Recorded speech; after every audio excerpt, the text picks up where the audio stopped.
Thanks for joining a very fascinating panel, I think, on mainstream populism.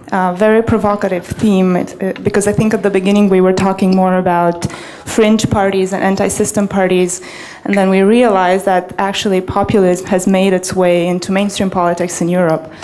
And we have three excellent speakers to lead us through this discussion today. Constanze Stelzenmueller from the Brookings institution, Zsuzsanna Szelényi from the Hungarian parliament, and Andrei Țărnea, whom you all know, very responsible for this entire endeavor here, executive director of the Aspen Institute. Before we go into the discussion with our panelists, I would just like to set the stage of our conversation. I think in 2014, everyone with the European elections, everyone realized that we had a bunch of anti-system extremist parties that made it into the European Parliament. Of course, there was a lot of talk about how the European elections are not this relevant. You know, if you're not successful on the domestic stage, then you go to the European Parliament. It's not relevant. It's not going to impact EU-wide politics. And then we saw these parties having a lot of success on a national stage and earning a lot more votes in their national parliaments, thus being more able to impact not only their domestic politics, but also European politics. And then these parties were responding to something that the mainstream parties, so to speak, which are, you know, parties more to the center, right, center, left, traditionally occupying the forefront of the political stage in Europe, have sort of missed an opportunity to address.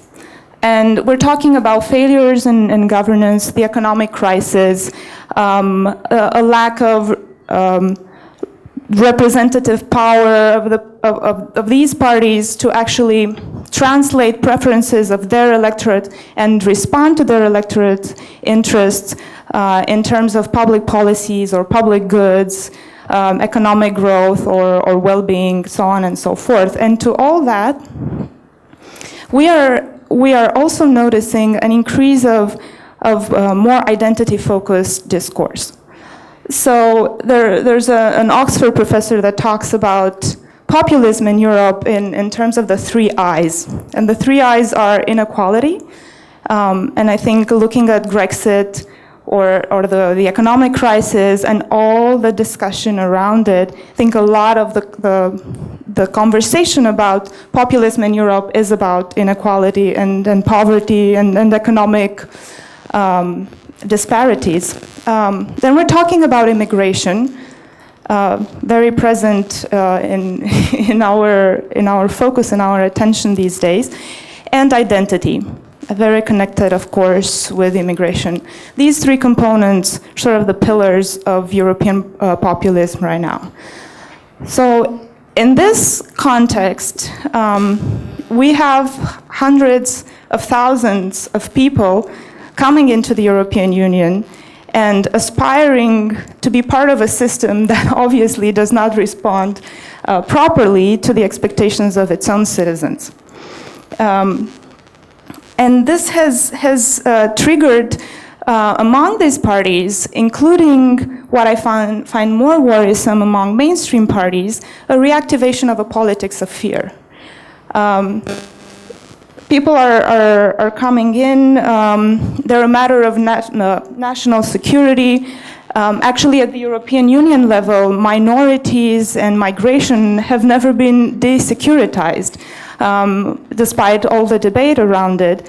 And now this actually adds more salience to the security challenges that migration and not just migration, but also the refugees, because we're talking about internal migration, but the wave of refugees are actually bringing inside the EU. And while we have seen also, and this has the potential to add more fuel to the populist discourse across various European states, is an incapacity to rapidly adapt and react to the refugee crisis on behalf of the European institutions, already seen as a remote sort of dictator somewhere very far from the grassroots movements and expectations of citizens, just imposing various policies that are not always the most popular ones. And I think we spent a lot of time yesterday talking about the lack of leadership and the lack of vision of the EU when it comes to dealing with this crisis. So, looking at the European Union right now, the picture is kind of grim.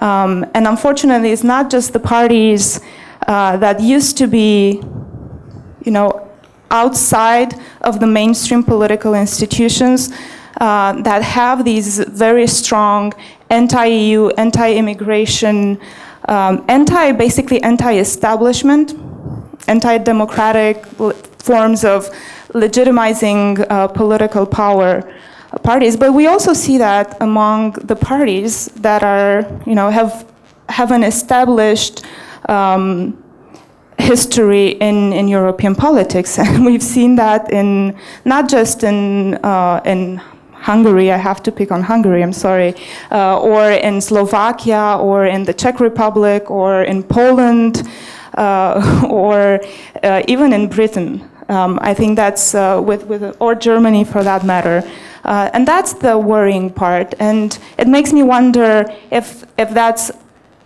what we are going to see from now on in European politics, or whether this is just a coping mechanism in terms of reacting to what the fringe parties have managed to do in distorting the way we look at politics and democratic institutions. With that in mind, I would like to turn to our panelists and start dissecting these issues even further.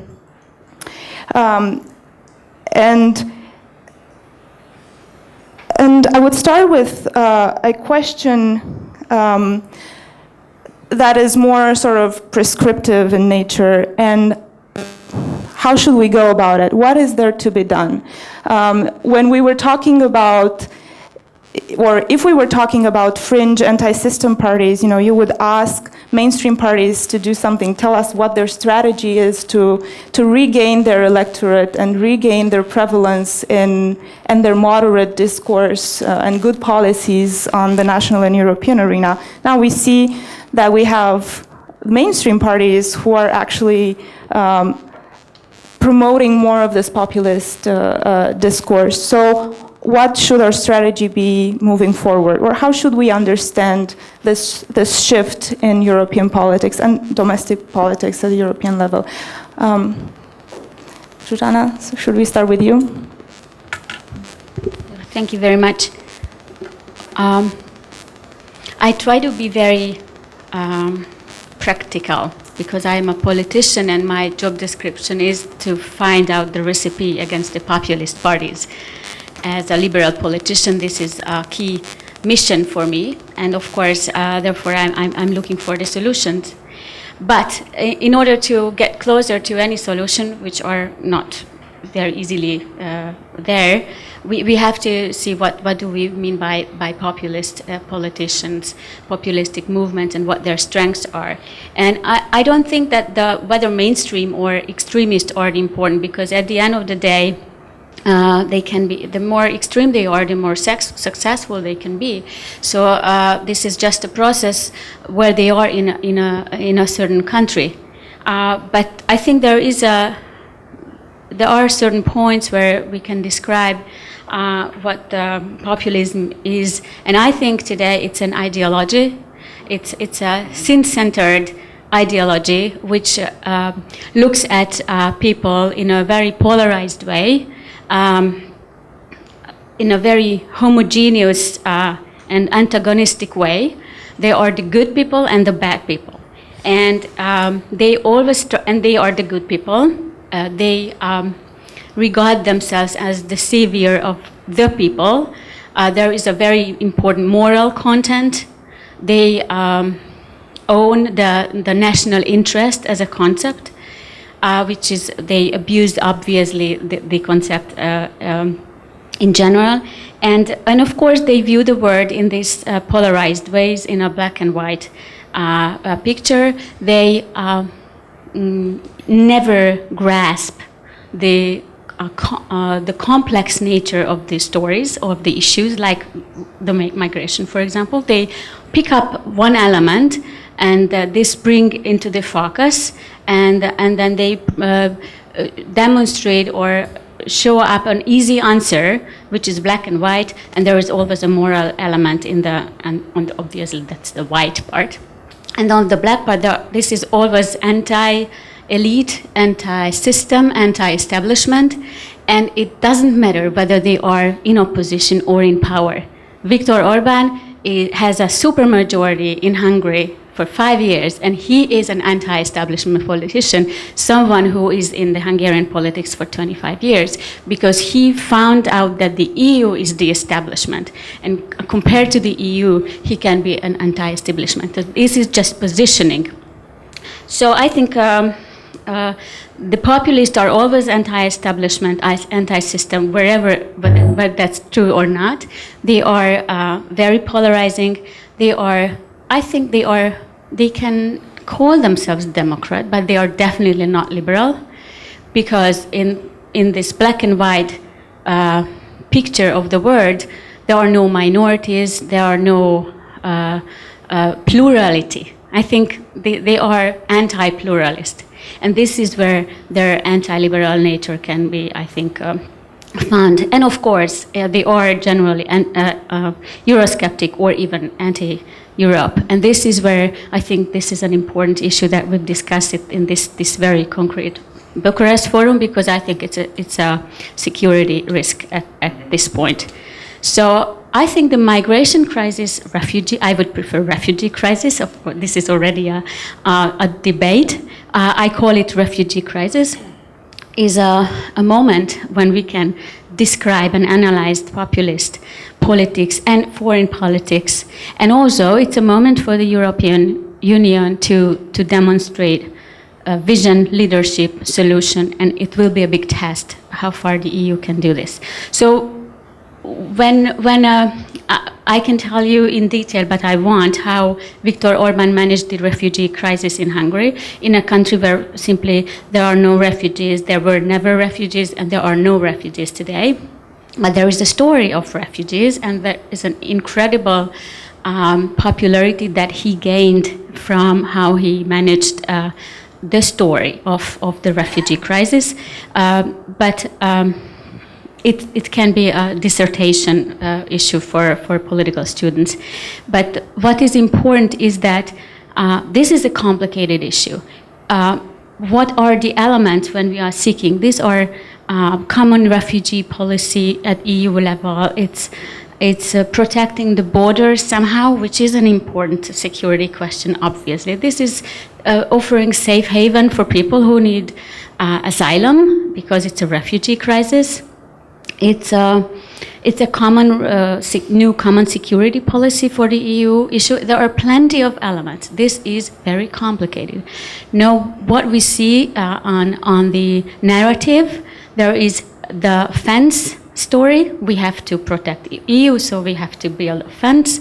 And on the other hand, there is the pro-quota, who are the ones who want the refugees get in, and then of course there are the others who want the refugees get out because they are a threat to Europe.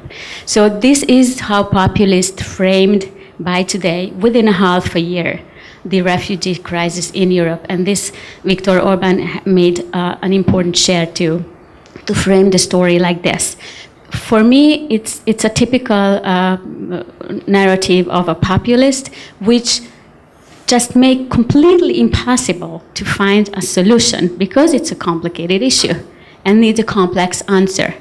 But of course, the quota issue and also the fence, both are very strong symbols which can be used in a political scene. The quota, to me, is the symbol of cooperation, share of burden, common responsibility. The fence is the symbol of exclusivity and the fortress of Europe concept. And of course, as from this point, these are very strong symbols and practically make it possible to make a reasonable debate on this very complicated issue. So I think that this is how we have to see. And then when we also one more element is that the Viktor Orban, who seems now the savior of Europe, building the fence and offering a 6-point solution package at the EU level, at the United Nations level, he is the one who organized the anti-quota lobby group among the Eastern European countries very successfully in the summer months, because he is always acting, so he never leaves a moment empty.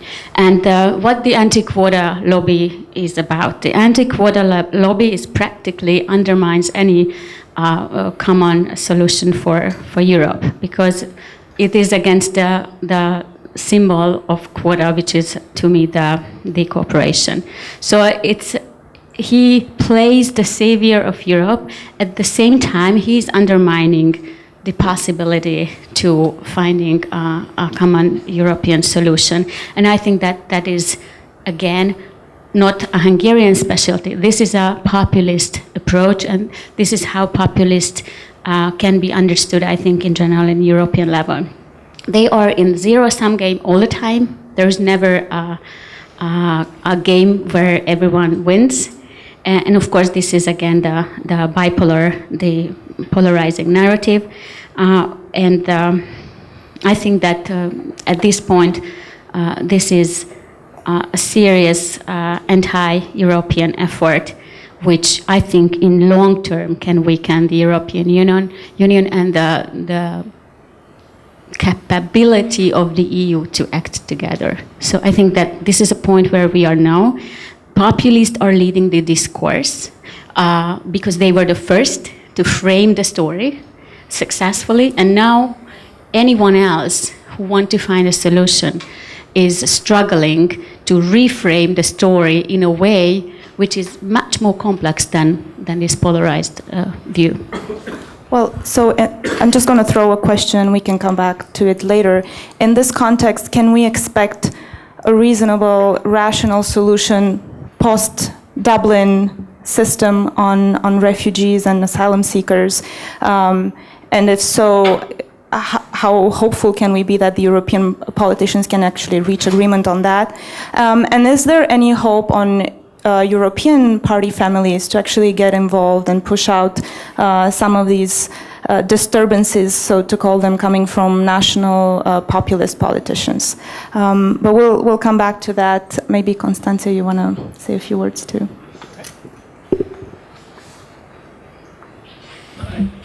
Hi. To begin with, thank you very much for inviting me here, Andrei. I don't get to come to Bucharest very often, so I was glad to get the invitation. And I'm sorry I missed the first day. I had to be in Berlin, and I had a somewhat exciting time getting here last night. So I'm really relieved to be actually sitting on this panel.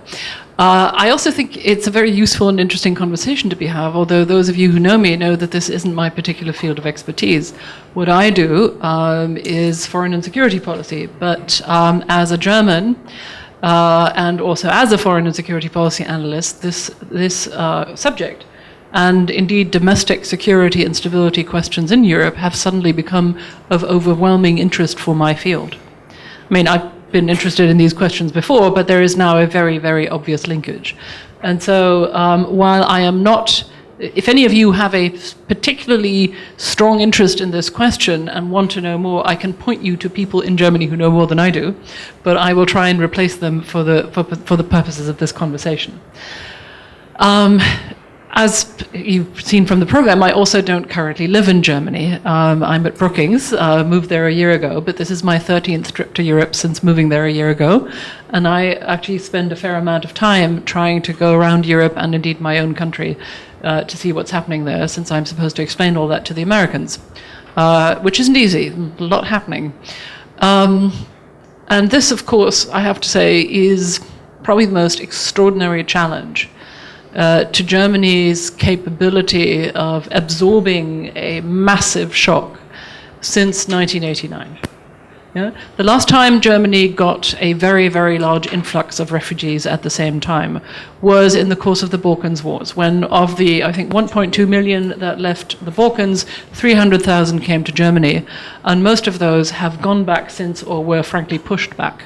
And I used to be a journalist. I actually accompanied a couple once that were pushed out from Hamburg back to the Balkans, which was a rather depressing story.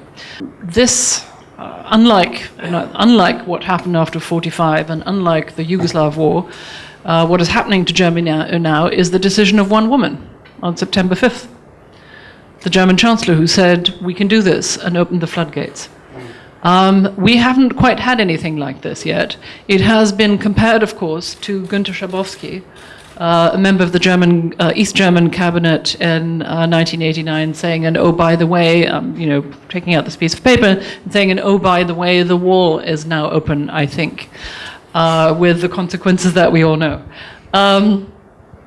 But of course, what we're seeing now is an influx of, I think, 800,000. Some people say it might be up to 1 million. Unnamed government sources have said it might be 1.5 million this year.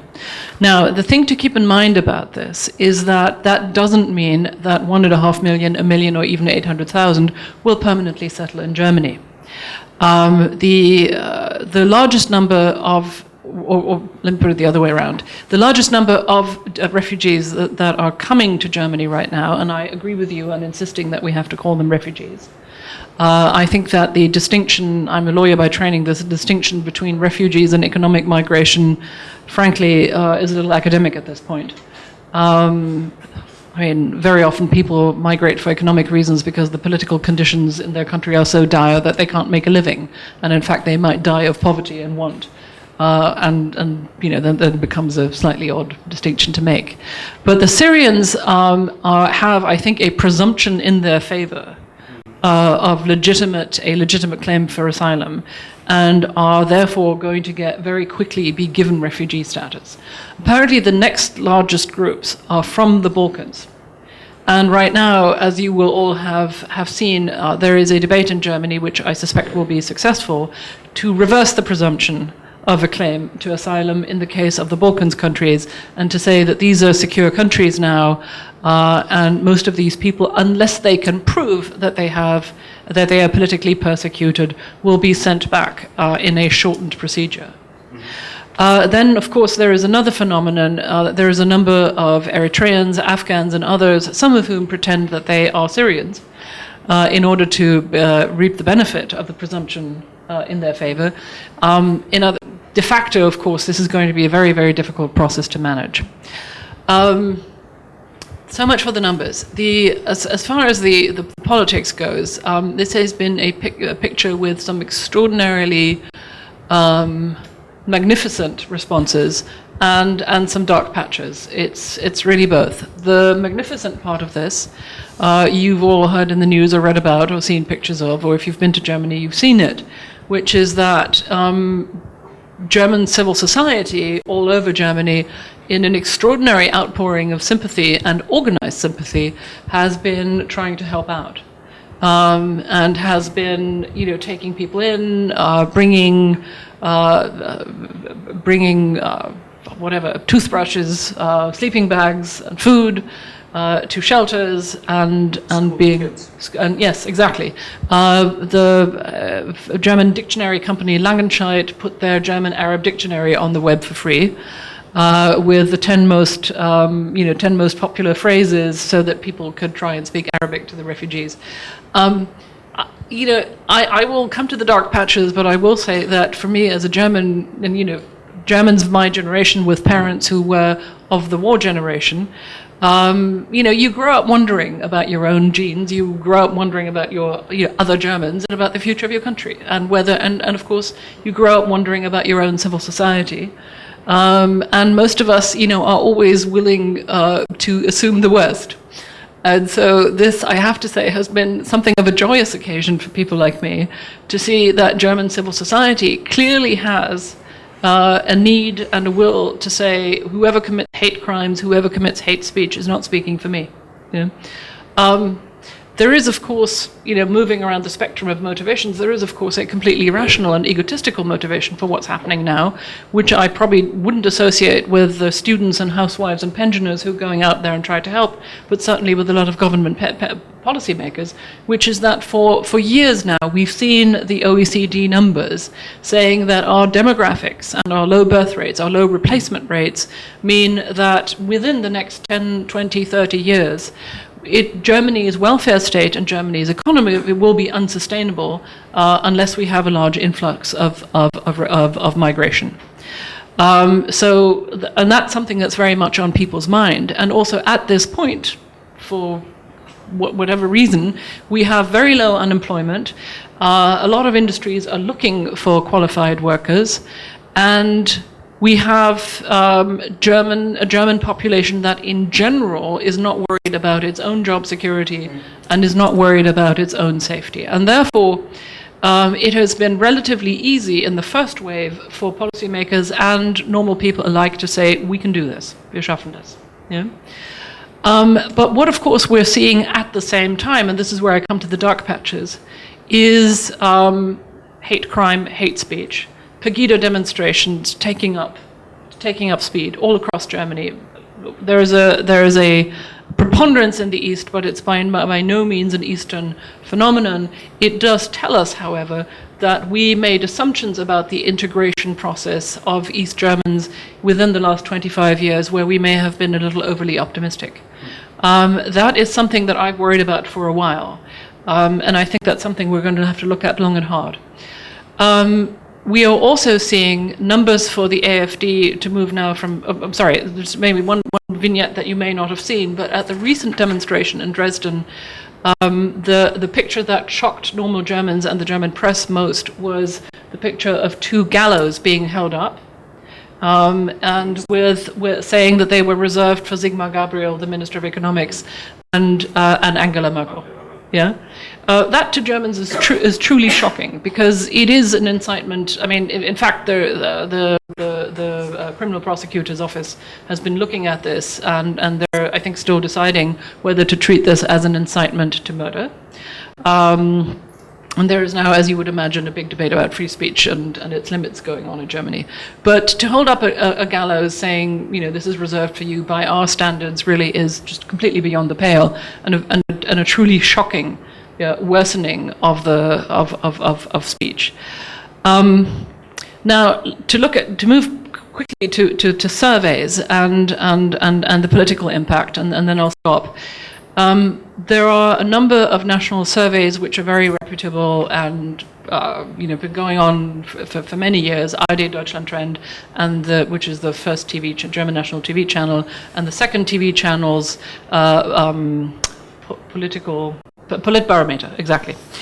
Both of those have been showing a drop in popularity of Angela Merkel and an increase in popularity of the Bavarian Minister-President Horst Seehofer, who has been the most vocal opponent of her policy, and I understand, I haven't looked at the polls yet, but looking at the news this morning, that polling numbers for AfD, the Alternative for Germany, which at this point is a party that hasn't made it into regional representations of the Bundestag yet, has gone up to 7%. Yeah? All of that is the work of a month. We'll have to see how that plays out, but what we can certainly see is what you've been saying and what you've been saying, which is that the right fringe is managing to frame the debate and is pushing the established parties into a reactive defensive mode, which is really problematic. And for Germans is a deeply worrying and an unpleasant sort of experience. You will also have read in the news that Merkel has been getting a lot of blowback from the members of her own party. She's been going around the country, speaking to sort of town hall meetings of her own party, getting a lot of criticism from people in her own group. Which is not to say that there aren't people who get up at these meetings as well and say, this is crap. Of course we can do this, and this is we're living in a depopulated area, and we should be grateful if we got doctors. We should be grateful if we get workers. We have had a huge problem finding them, and indeed, if you look at the numbers, The Syrian refugees in particular are surprisingly well educated. And they are based on interviews that they've been giving to the German press, there appear to be an awful lot of people who are absolutely willing to integrate and to learn German quickly and to integrate into the workforce. As on a final note, I've been sort of polling my German friends and saying, how do you feel about this? How have you responded? And I'm very touched by how many of them, despite the fact that they have sort of quite demanding day jobs, have gone off to volunteer in refugee homes and were able to say, well, I work at such and such center, and this is the experience I've had. Yeah. And I mean, clearly, what we have now is I think, a social experiment. Yeah. It is one that is going to test the ability of the German state, German institutions, and German society like nothing has tested them since 1989. But maybe one point here is that a lot of Germans do have refugee memories of their own. You know, the 13 million that came in 1945. I have friends whose families came from somewhere else than Germany. You know, usually, Poland, Russia, somewhere else, and who therefore have some empathy with this and say, it was done before, we can do this. Obviously, the difference is that these people are mostly Muslims. They come from another culture, and that there is and that they bring with them social attitudes, political attitudes that are a little farther away, and perhaps might clash on issues such as women's rights, free speech, treatment of other religious minorities, particularly Germany's Jewish communities, which obviously whose safety Germany is particularly committed to, and all of these things will present huge challenges. And finally, I want to make one last point, because I presume it's in your minds, and I just want to make clear what my position is on this. Of course, Germany opening the floodgates was a unilateral act that put a huge burden on its neighboring countries, and on the Eastern European countries. And of course, we have to take responsibility for that, and of course, we have to have a political consensus now, where we I think agree, we as Germans agree, to not act in ways that put the burden of what we're doing and what we feel good about on our neighboring countries. Yeah. That is the leadership problem for Germany in Europe in a nutshell. Yeah. But without that, it's not going to work, it's not going to happen, and of course it's not going to work either if we don't have a European negotiated solution. I presume that all of you will want to discuss the details of that in Q&A now, and I'll stop here. Well, thank you. And it strikes me, you mentioned social experiment. I think it's not just Germany going through a social experiment, is the entire EU. I think what we see emerging after all the discussions about solidarity between East and West, North and South, and so on, that again, two Europes are emerging. And actually in this panel, we've heard of the two opposing narratives. One is that sees an opportunity in having all this highly skilled people coming in and actually supplanting our low levels of workforce and so on, and birth rates. And then on the other side, we have the protectors of the realm of Europe, building fences and keeping out the alien elements. So maybe this is something we might want to come back to and really analyze if there are two Europes, and how will we be able to merge the two narratives into a coherent policy that actually deals with the hundreds of thousands of people coming in a context in which Europe already has, European Union, over 500,000 backlog of asylum seeking cases. Over to you, Andrei, and then back to questions. Because I know that this panel is essentially what keeping everybody from having lunch. I'm going to be speaking very shortly and try to make more of a set of reactions to what the previous speaker said. But I'm going to start with where you left the conversation, and that is that there is a crisis element that is not new. It's not brought about. I don't think this is working. Sorry. Okay, that's fine. So it's not brought about by just the refugee crisis or the particular Eurosceptic wave that Europe sees in the last 10 years on the background of an economic and financial crisis, but it goes back way before that. Lilia Shevtsova, your colleague, and with her characteristic dramatic fashion of putting things, said, oh, but in fact Europe is in crisis ever since the fall of the Soviet Union. And she has a point. We've had a sense of, we didn't lack ambition. We didn't lack objectives, but all those were instrumental, and most of them were a continuation of what we had prior.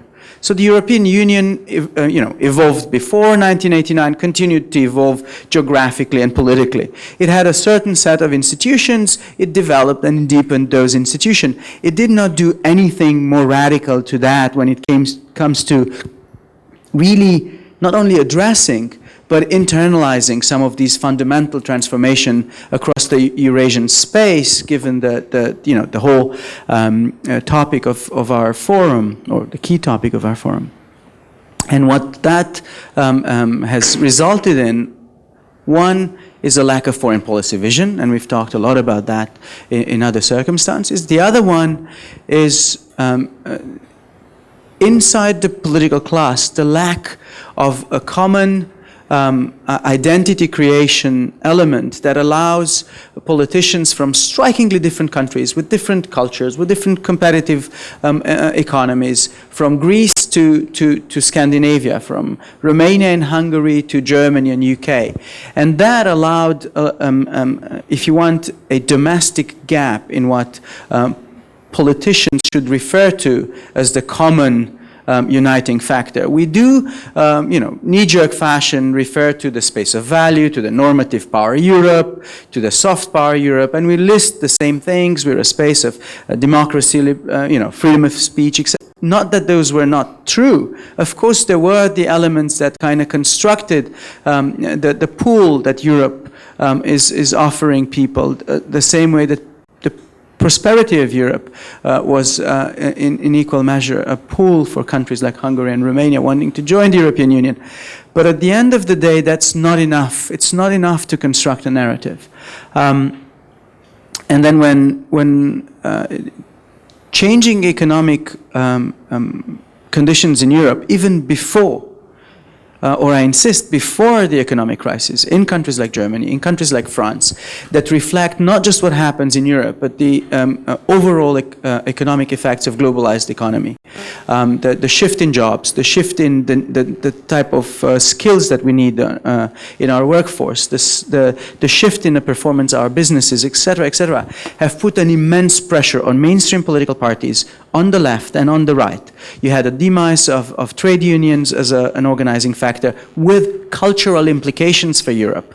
They not only served an instrument in the political strife in defending workers' rights, they had a Weltanschauung, an image of the world of trade union left and right in Germany, because some of them were conservative leaning in Germany, but even in France, that had a certain idea of Europe, as French would call it, as a tribute to President de Gaulle.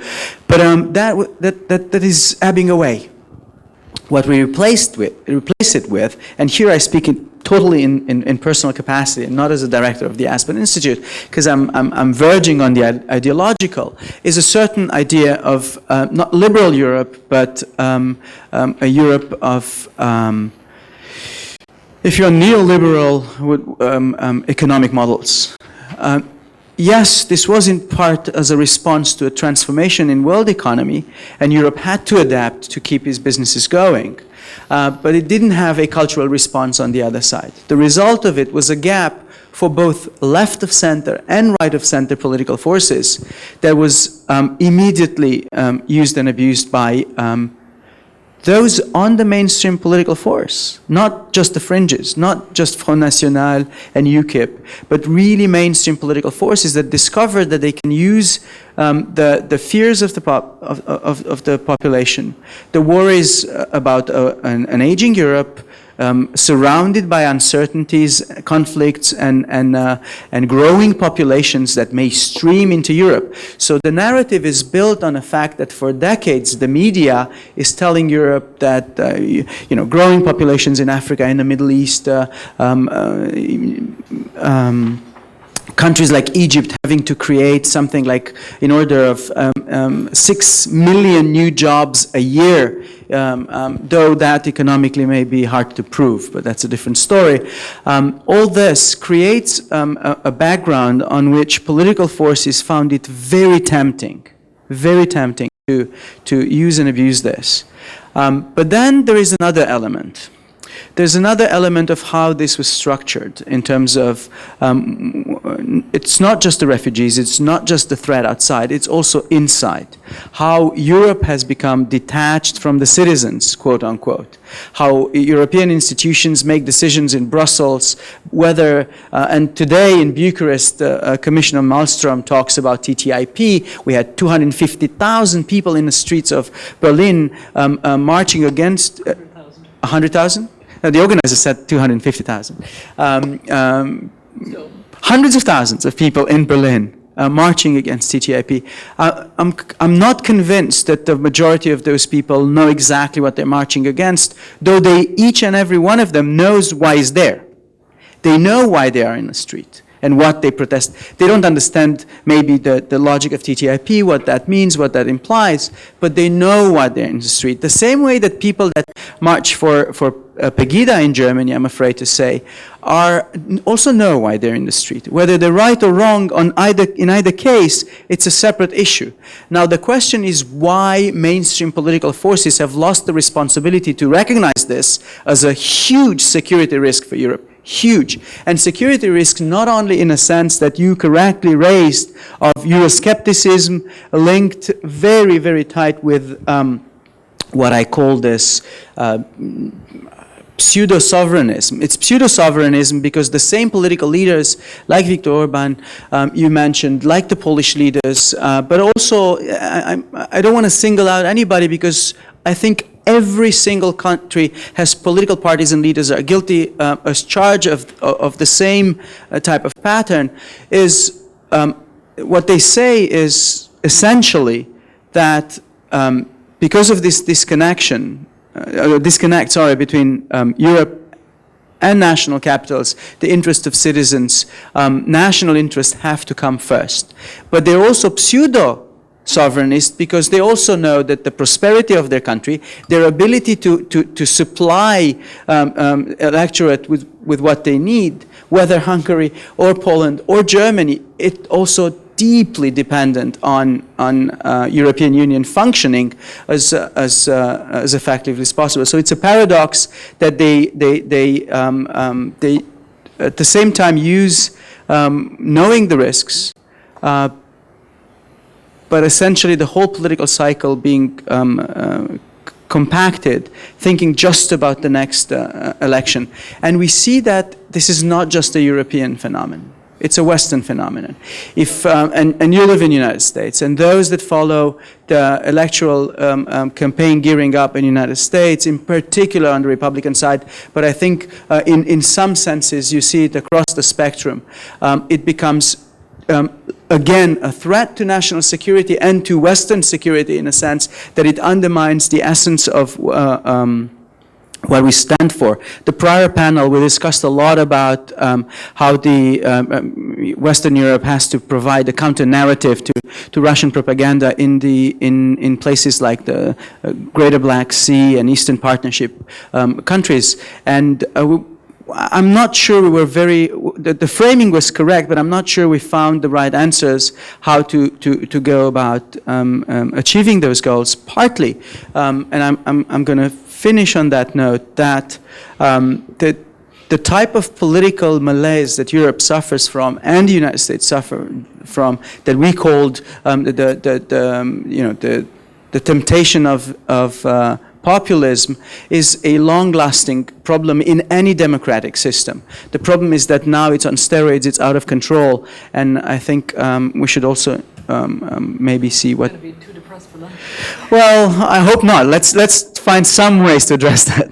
Well, to make a more optimistic note, we haven't really invented any other way of doing politics outside of political parties. So maybe that's a question for all our panelists here. If the picture is so grim, but we have no other way of going about it, what role now for political parties in Europe, especially since we're dealing not just with concrete policies, but also this effort of identity building that Andrei was mentioning?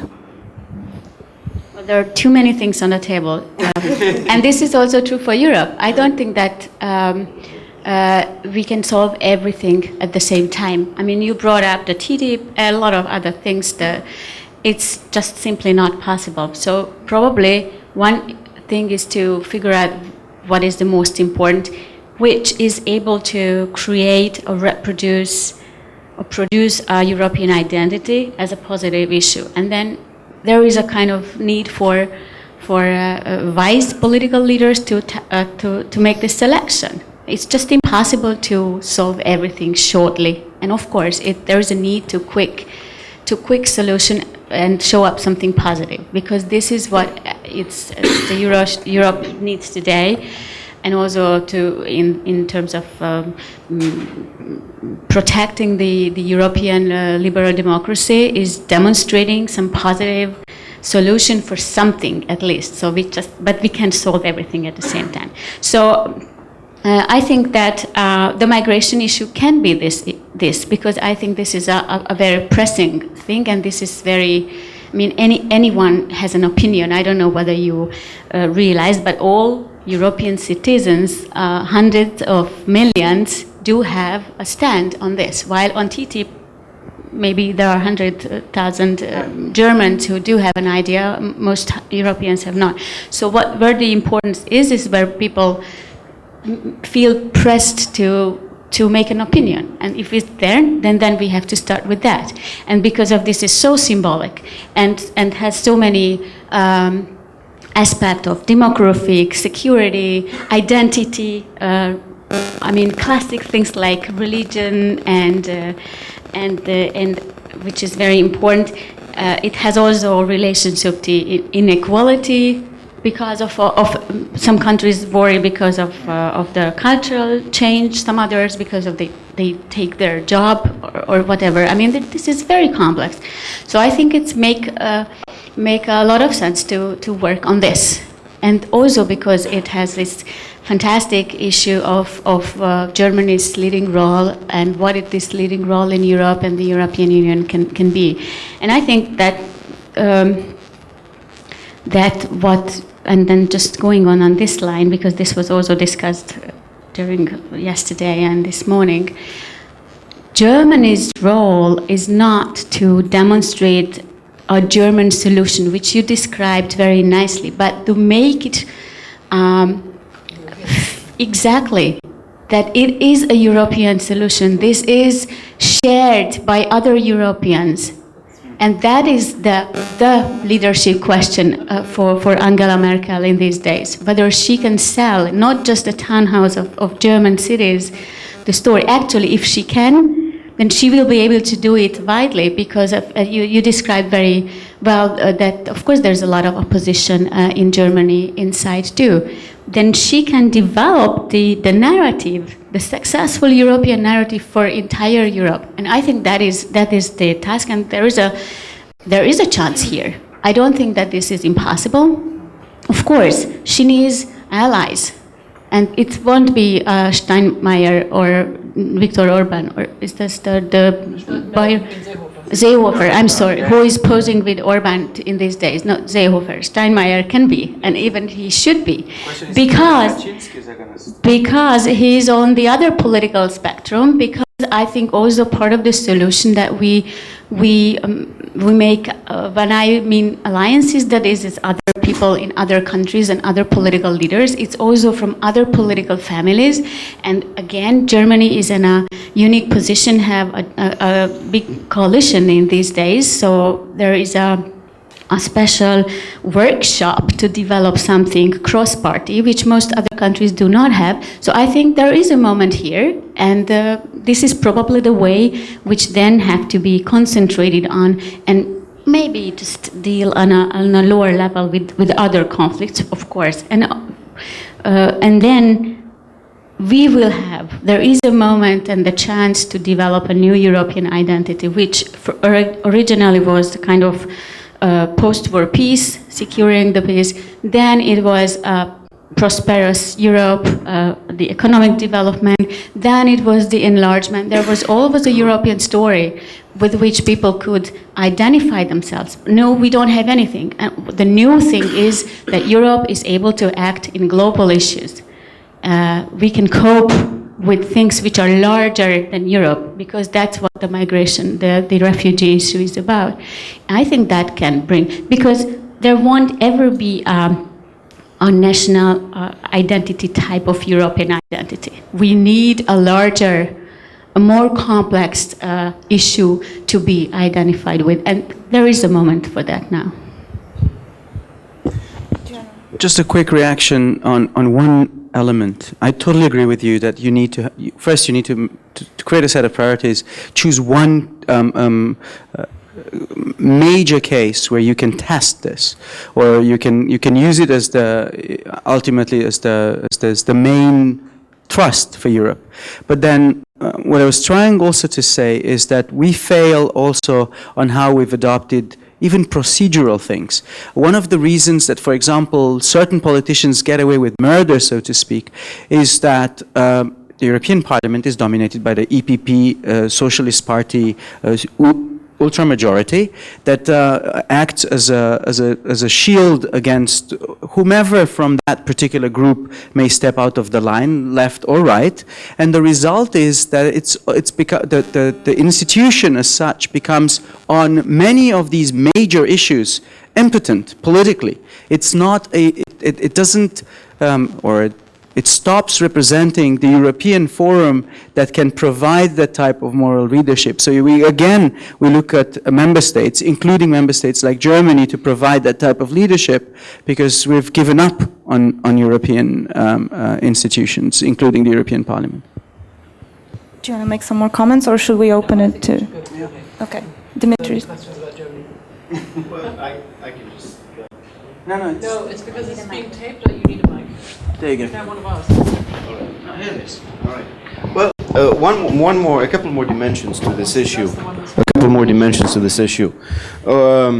Because it's something I'm working on. Tomorrow I have a presentation on it, and I think, Zsuzsanna, you must have stolen my notes, because a lot of the things you're saying is exactly sort of my argument, so which is good. I'm going somewhere. There's an urban dimension as well, which we have to take into consideration. An urban dimension. Urban. City. Right? So where do most of them go? They go to the cities, and the cities, which is a global trend anyway, right? Populations are moving to the cities, in Europe as well as in the rest of the world. And this is where the populist angle emerges. So, and I use the example of the FPO in Vienna last weekend, and this is basically it. And I think we have to keep that into account. How do you handle that dimension where cities are unable to cope with the flow of refugees? We see this debate in Athens, in Greece right now, where Athens is trying to cope with it, and no one else really wants to do it, and no other city or province or region wants to help house the refugees. The second thing is, and I want to get back to your point, Zsuzsanna, about Germany. It's interesting, especially now, Germany at 25. It's so interesting. You know, we've been having this debate about Germany being a leader, reluctant leader, Habermas talking about Germany having a post-national identity. Well, the thing is, Fischer has talked about this, and you know, in more scientific terms, we hear, you know, it's sort of like Christopher Hill's thing about renationalization of EU foreign policy, and so maybe this is an issue which could unite us again. And I think the point is, the discourse is important here. So it is the populists that have framed this discourse. How do we have a counter discourse that can rebuild, recreate the European vision that we all believe in? right? And I think this is where we need to work on, and where Germany can play that role, and among, together with the other member states. The last thing I want to say is, you know, what Andrei was saying, I see it differently. I always see it in terms of dual identities. And I said this last night too. I have two identities. I'm a Greek and I'm an EU citizen. And these go hand in hand. And I think this is where we've lost sort of the balance. I see it in those terms, right? The overwhelming EU identity, somehow we stopped being able to frame the discourse about what this actually means. And the national comes out and starts to dominate again. And this is where we have to redress the balance. We are both as citizens. We are both. And how do we redress that balance to the point that what unites us is the European aspect and the values that come with it? And so this is, I think, something we need to consider. Thank you, Dimitris. Let's take two more questions. The gentleman here. So it's, thank you. Emeric Torkos, I'm just a friend of the Aspen Institute in Bucharest. It's very poshy, let's say, to speak about Hungary, where some people look that is a disaster, yes? I think that the lesson of democracy and of two-thirds majority, which means very little tolerance as the other part of the democracy, it's something which have to raise our eyes, because if it's going to happen in other parts, it wouldn't be the best thing. And this is the way how there are some chances that things can happen.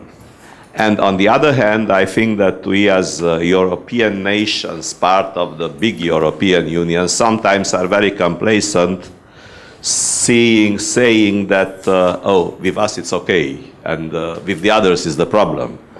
But because this morning I just was looking to the persons who are coming, I knew Andrei, I didn't know her, and didn't know the esteemed ladies. Just I went to her blogs, and if you want to see what Zsuzsanna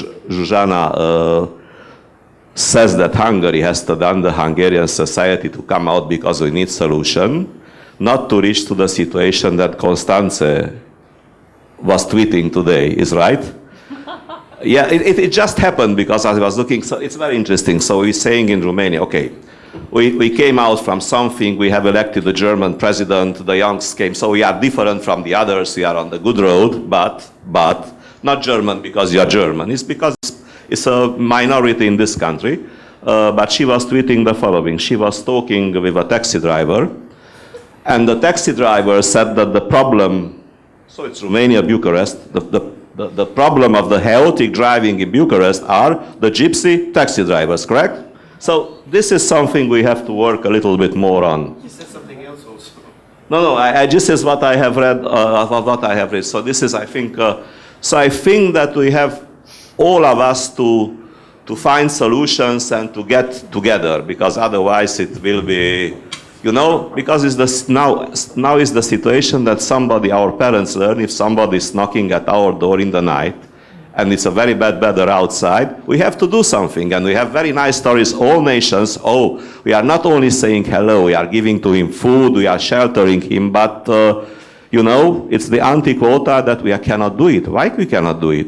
And just to finish, and sorry because it's long, I met 1 month ago, I was sitting, waiting for a ship in Stockholm with my wife and 2 old ladies from Australia, and they were cruising. And just, it was the big, you know, keleti pályaudvar was full of refugees, etc., etc. And they say, we don't understand why is this fuss about the refugees. All in our lives, we were refugees at once. You know, so it's, we don't have to forget this. This is exactly the populist discourse. Gentleman in the back. My name is Cristian Kiscorbo. I'm working with the Friedrich Ebert Stiftung, country office, Romania. Very interesting contributions to this panel. And I was previously asking myself, together with some other participants, how little was Germany brought so far into the discussion in this broader conference. But it seems now that Germany is back on where it should be. We discussed a lot during this session about Germany. And I think that I'm afraid I will also somehow, in a way, continue this discussion. And I want to refer to Constanze's input. I think Germany is very well placed now in Europe because it has a lot of the infrastructure, the political infrastructure that other countries, especially the newcomers in the EU, don't have. And first of all, in dealing with right-wing extremism and with populism in general, first of all, Germany has strong relatively well-experienced institutions to fight right-wing extremism. And apart from the NSU scandal, the Bundesverfassungsschutz show that it has the capacity to defend the constitution properly. Secondly, it has a vibrant civil society, and a lot of the socialization in Germany goes through this myriad of small neighborhood organizations, youth organizations that are very, very active in the field, and we've seen this during the refugee crisis. And of course, it also has something which some other countries, especially countries like Romania, don't have, namely a cordon sanitaire when it comes to public discourse, in distinguishing between white and black when it comes to degrading behavior towards other humans, when it comes to all these ideologies of inequality the value of inequality of human beings and so on and so forth, which are proper to right-wing extremism and are taken over by populists as well. All over Europe we see this. But this is, I think, very important to notice, and I want to turn now the table towards our countries like Hungary, countries like Romania, that have Briefly, please. Yes, don't have this broad infrastructure of political institution. Even the public discourse in Germany is a political institution. It's very important. And I'm wondering what should these countries put in place for if we want to have a really European debate on this and to have our own contribution to the table, because I don't really see it. Sure, go ahead. All right. You've all made very, very interesting and useful points, and this last point is one that I agree with wholeheartedly, which is that we are now, through this refugee crisis, being forced to realize just how deep and intimate is the connection between our ability to act and our legitimacy in action as foreign and security policy actors and our domestic state of affairs. Now, as I think I said, I'm a lawyer by training, a constitutional international lawyer, and this is something I profoundly, deeply believe in, that in an interconnected, deeply integrated world, the stability of your political institutions, a pluralist political landscape, respect and for human rights and political rights, rule of law, and a vibrant social contract are all absolutely essential for states' capability to survive in a globalized, deeply integrated world. This is what the essence of living as liberal Western democracies in a globalized world order means. Is that you are going to be held by others, by the Chinese and by the Russians, to your own standards. We can no longer live with double standards. And this is now coming to hit us at home. And it's indeed, I mean, again, as a German, we always, self-doubt is a way of life, and I've been tremendously relieved to see just how strong our civil societies is. But this is also the biggest test that our civil society and our institutions have ever seen. Yeah, and for a society that is used to peace, that is saturated economically, that has been used to rights, I see two things happening here. I see people suddenly snapping into a realization that life is not just about shopping on the internet.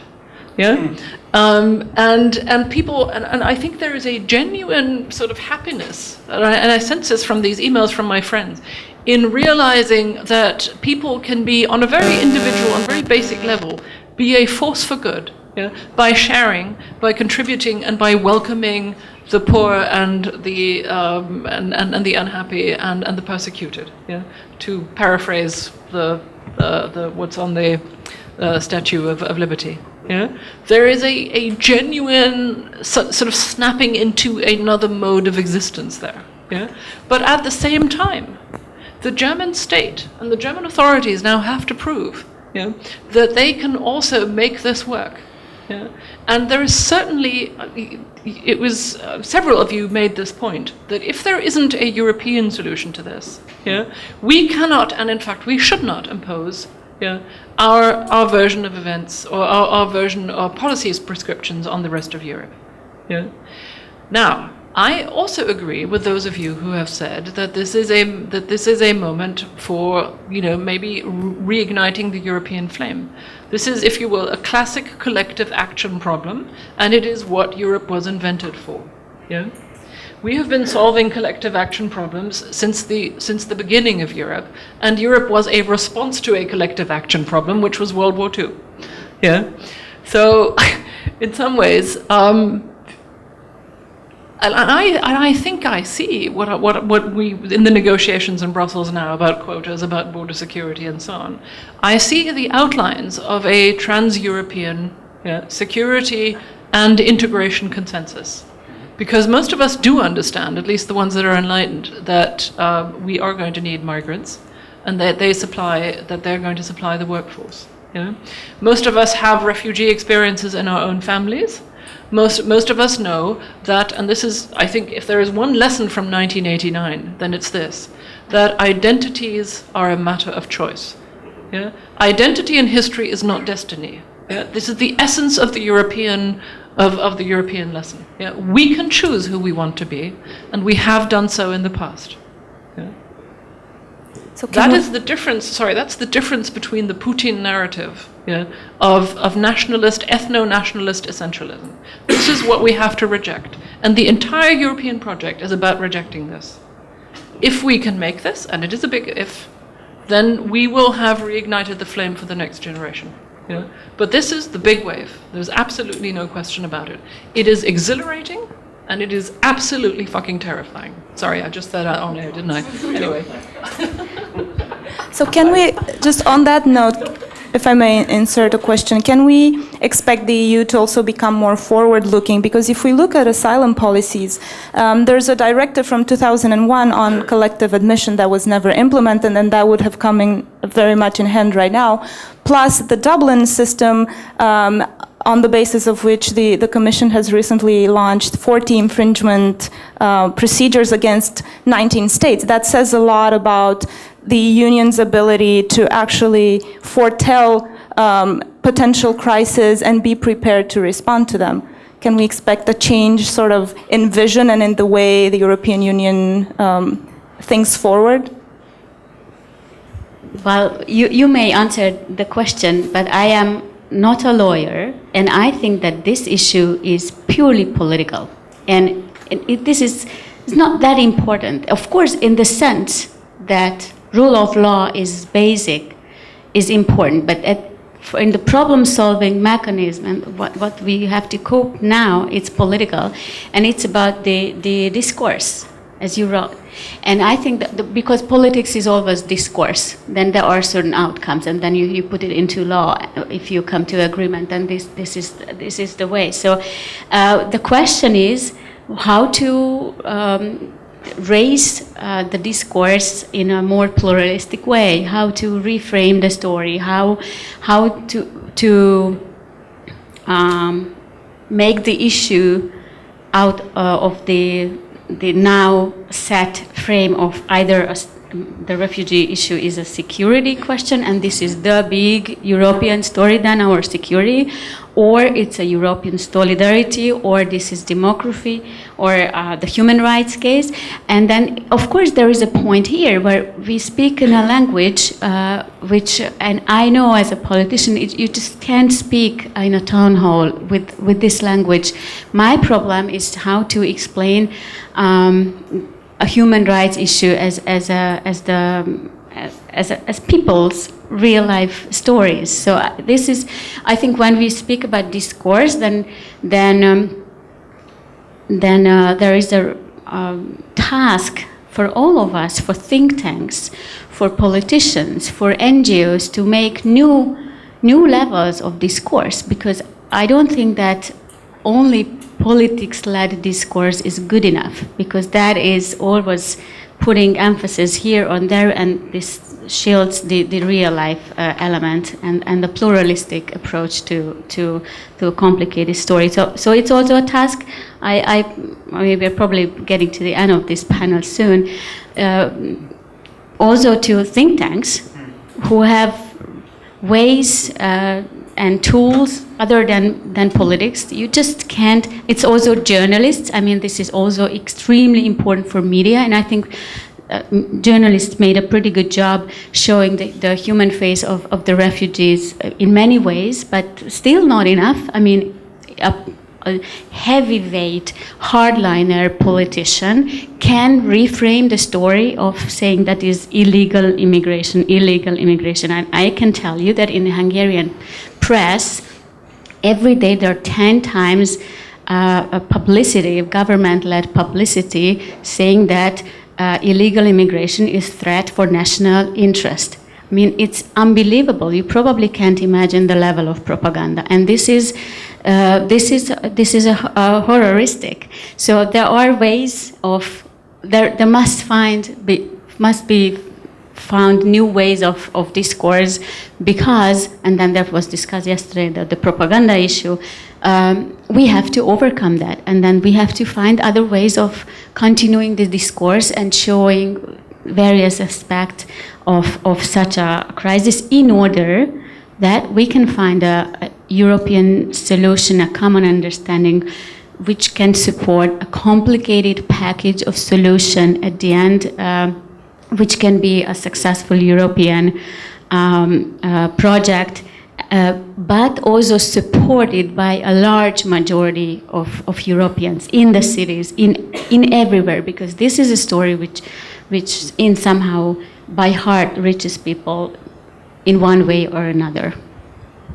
Just a quick note on the civil society element. I can't speak for all the organizations, but I think that indeed kind of galvanized action in Europe. And if you look whether spontaneously individuals that organized hospitals in a railway station in Budapest, or that help kids and families that are refugees in Germany, or the funniest thing is that Romania hasn't seen almost anything of this or anything of scale. They're 1 and 2s, but civil society organizations have already done some work at least canvassing what do they have available, what they could do, and how would a non-governmental strategy could look in order to support if that would be the case.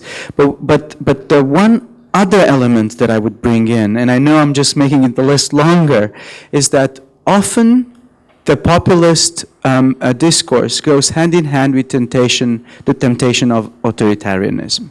And that it's not, again, just a European issue, but you find it increasingly inside European Union. So that's why organizations like ours, the Aspen Institute, working with universities in Bucharest, but also with GMF, are organizing in November a roundtable specifically on the link between civil society, media, freedom of speech, fundamental values, and populism. So we're at least trying to do our part. Do we have 5 more minutes? I would like to take more questions. It's in your lunch. So. That's why I'm asking if you're still there. Yeah, I know. We'll take 2 more questions and then we'll do a final round. But we promise to be snappy and short. This is good. My name is Adrian Niculescu. I am absolutely accidentally here because, yes, absolutely, because I am an advisor of the minister and I have my bureau there and I entered here. I apologize.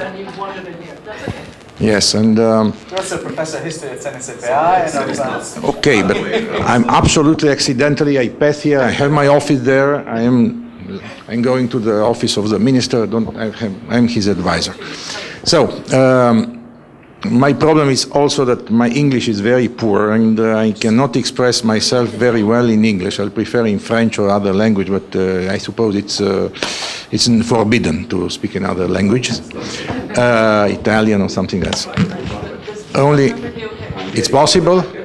It's possible to say? I think just try to ask the question in English. I'll try. So, absolutely per caso, casually, I had Le Monde that is from Monday, and Le Monde have a big title there, Face à l'afflux des migrants, le durcissement des Européens.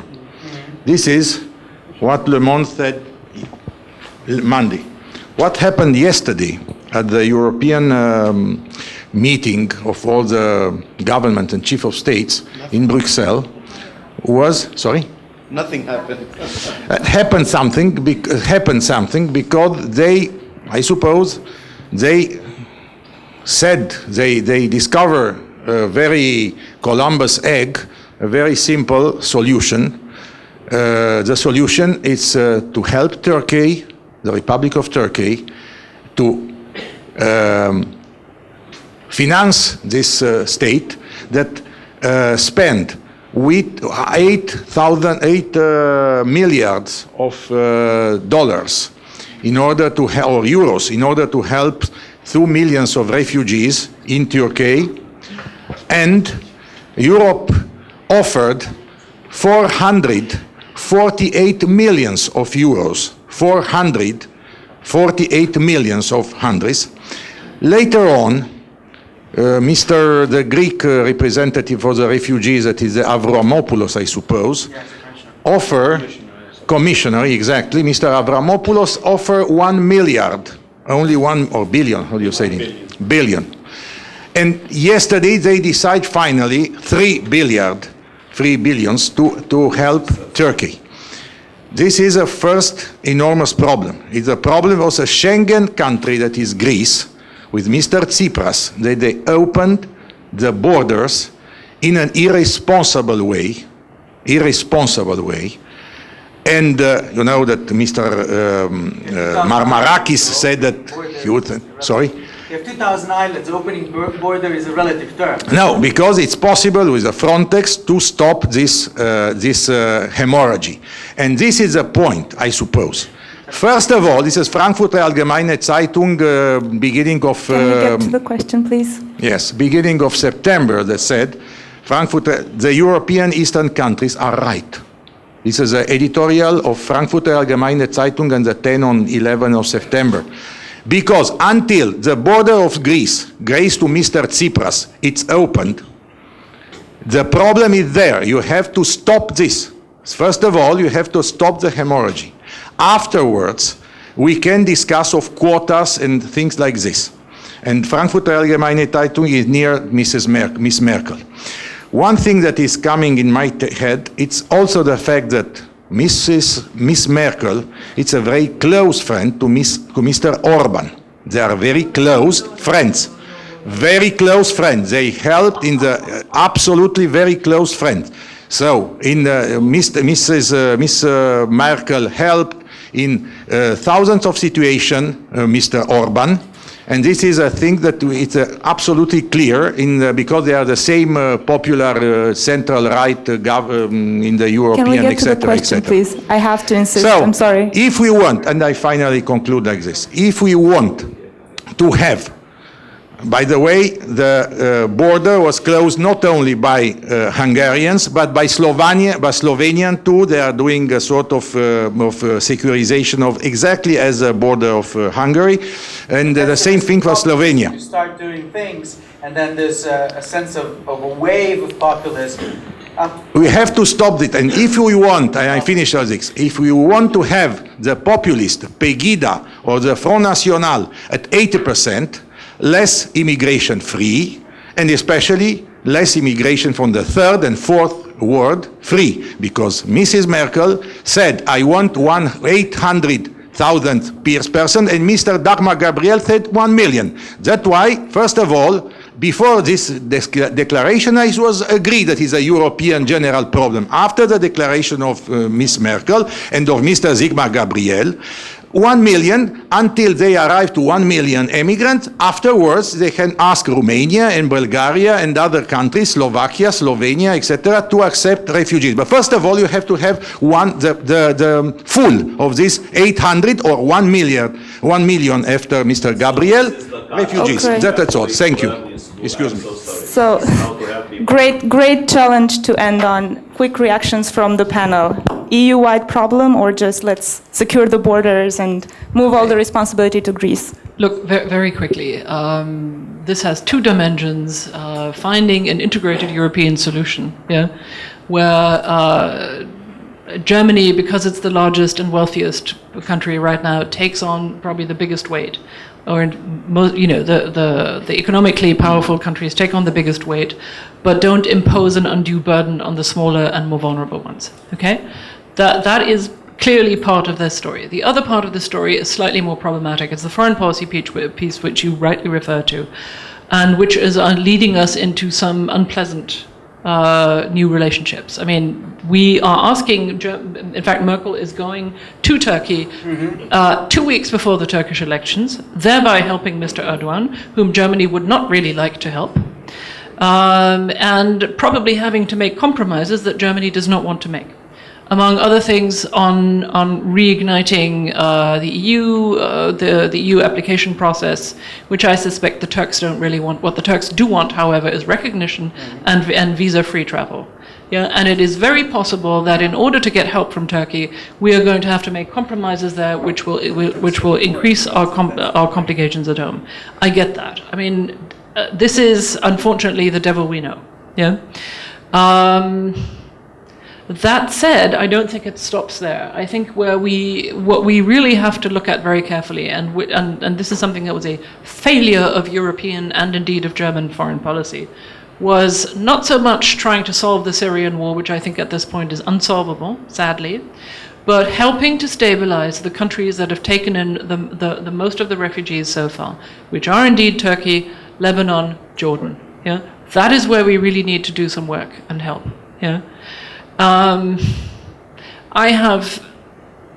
I think what's happening in Syria right now is terrifying, because essentially the Russians, the Americans, and the French are in a proxy war there against each other, and Iran, of course, as well. This could go wrong in so many ways that it's the stuff of nightmares.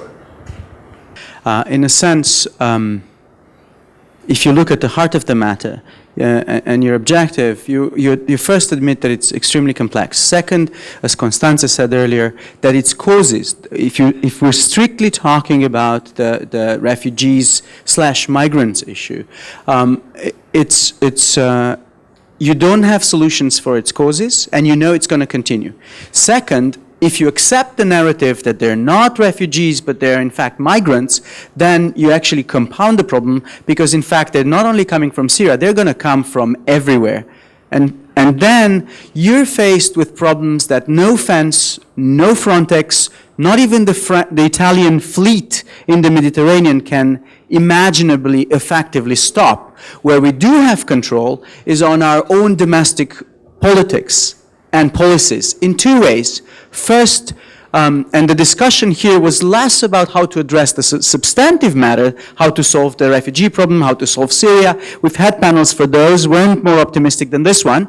But this is a panel how to address the hijacking of those issues for domestic political discourse and objectives that end up being a self-defeating a proposition for Europe, thus being not just for our foreign policy, but for our internal policies, something short of what our citizens deserve.